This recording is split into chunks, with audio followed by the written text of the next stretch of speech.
હા મુરબ્બી ભીખુદાનભાઈ ગઢવી આપણા કહે છે ને સાહેબ હા કે જામ સાહેબ ને સલામ, મારા જુનાગઢ નવાબ ને સલામ, પણ ભાવેનું એ ભાવેનું છે સાહેબ. બહુ સાચી વાત છે. હા ભાવેનું એ ભાવેનું છે. ભાવેના જેવા રાજાઓ આ ધરતીની માથે ક્યાંય થયા નથી સાહેબ. હા ભાવનગરની માલપા જે રાજાઓ થયા છે ને એવા રાજાઓ ક્યાંય નથી થયા. કારણ શું? એમની પ્રજાવત્સલ્યતા સાહેબ જેને કહેવાય. હા પ્રજા હાટું થઈને, પ્રજાના હિત હાટું થઈને જે કાર્યો કર્યા છે ને એવા કાર્યો બીજા એ ક્યાંય થયા નથી. એવું સાહેબ તારણ કાઢીને ભીખુદાનભાઈ એમ કીધું છે. એમને નથી કીધું સાહેબ. કારણ શું સાહેબ ખબર છે?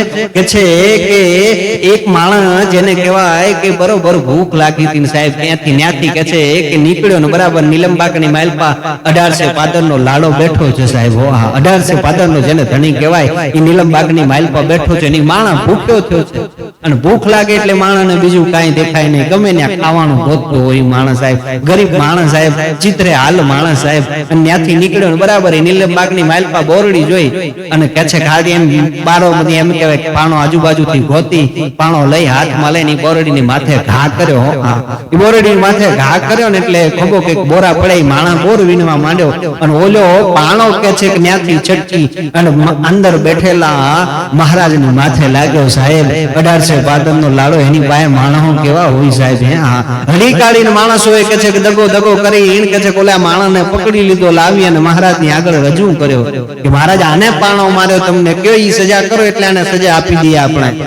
હે માણસ હોય ને એટલે કીધું કે એકવાર એને મૂકો, પૂછવા તો દો મને હું કામ પાણો મારે. અને હા સાહેબ આને રાજા કહેવાય. તમે વિચાર કરો. હે હા પોતે પાણો માર્યો છે, રુધિર નીકળ્યું છે, તેમ છતાંય પૂછે કે હે ભાઈ મારો એવી રીતે શું બોલું, મારો એવો તે શું ગુનો થયો તમારે મને પાણો મારવો પડ્યો? હે એટલે કીધું કે બાપુ એવી કોઈ વાત નથી. હે આમાં એવી કોઈ વાત નથી બાપુ, મને ભૂખ બહુ લાગી હતી ને અહીંથી હું નીકળ્યો ને મને એમ થયું કે લાવા બોરડીને જોઈ એને પાણો મારું બોરાય કરે થોડા ઘણા, તો કે છે કે મારા પેટની આગ બુજાય કે હે ભાઈ બોર પડ્યા? કે હા બાપુ ખૂબ એક ભરીને બોર પડ્યા.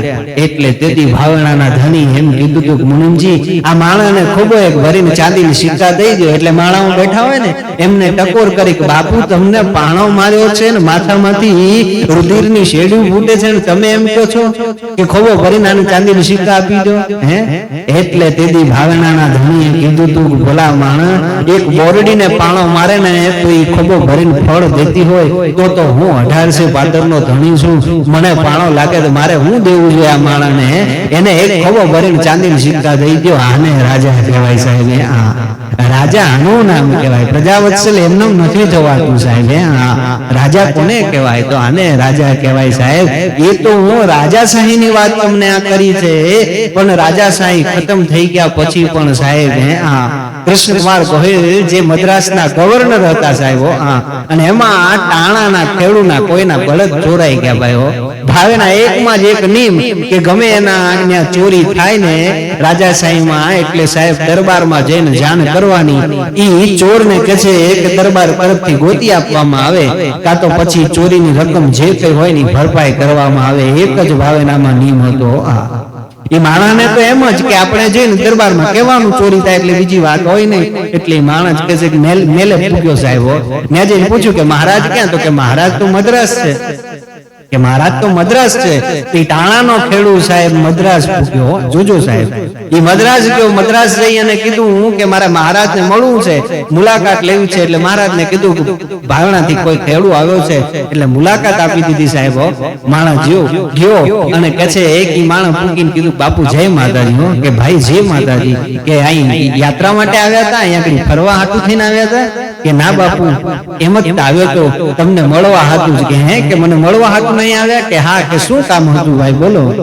એટલે કીધું કે બાપુ મારા કોઈ બળદ ચોરી ગયું. કે હે કે મારા કોઈ બળદ ચોરી ગયું છે. એટલે બાપુ બધું સમજી ગયા સાહેબ. હા કૃષ્ણકુમાર ગોહિલ બધું સમજી ગયા કે શું વાત બની હતી એમ. હા એટલે કીધું કે ભાઈ કેમ ચોરાઈ ગયા? એટલે કીધું કે બાપુ કે મારા ઘરેથી ભાત લઈને આવ્યા, હું ભાત ખાઈ અને લીમડાના છાંયે એમ કહેવાય થોડી વાર કે છે આરામ કરવા બેઠો, એમાં મને ઝોલું આવી ગયું, નીંદર આવી ગઈ અને ઊંઘતો તો કોક જાગ્યો ત્યાં તો મારા બળદ મળે નહીં, કોક બળદ ચોરી ગયું બાપુ.